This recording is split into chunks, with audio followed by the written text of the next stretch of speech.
The Night Before Christmas by Clement C. Illustrated by Cheryl. 'Twas the night before Christmas, when all through the house not a creature was stirring, not even a mouse. The stockings were hung by the chimney with care, in hopes that St. Nicholas soon would be there.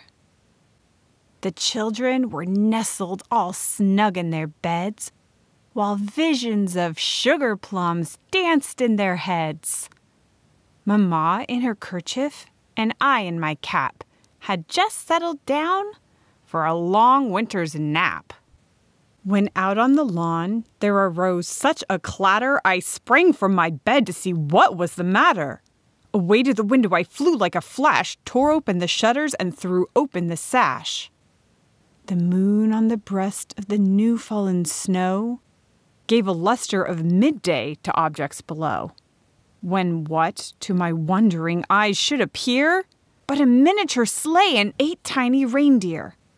With a little old driver so lively and quick, I knew in a moment it must be St. Nick.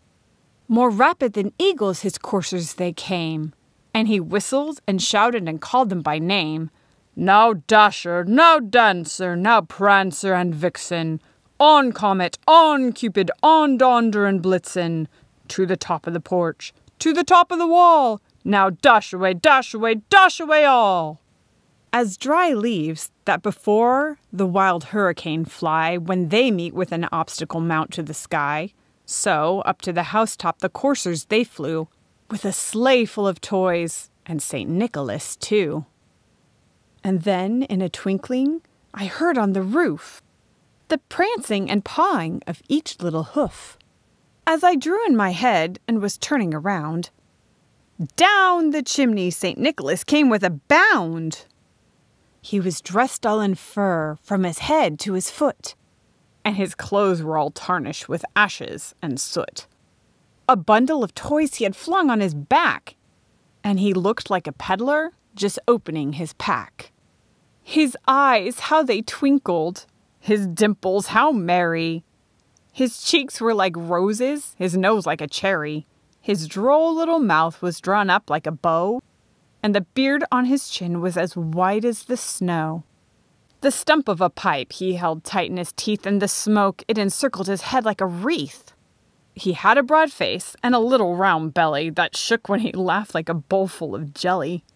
He was chubby and plump, a right jolly old elf, and I laughed when I saw him in spite of myself. A wink of his eye and a twist of his head soon gave me to know I had nothing to dread. He spoke not a word, but went straight to his work. He filled all the stockings, then turned with a jerk, and laying a finger aside of his nose, and giving a nod, up the chimney he rose. He sprang to his sleigh, to his team gave a whistle, and away they all flew like the down of a thistle. But I heard him exclaim, ere he drove out of sight, "Happy Christmas to all, and to all a good night." The end.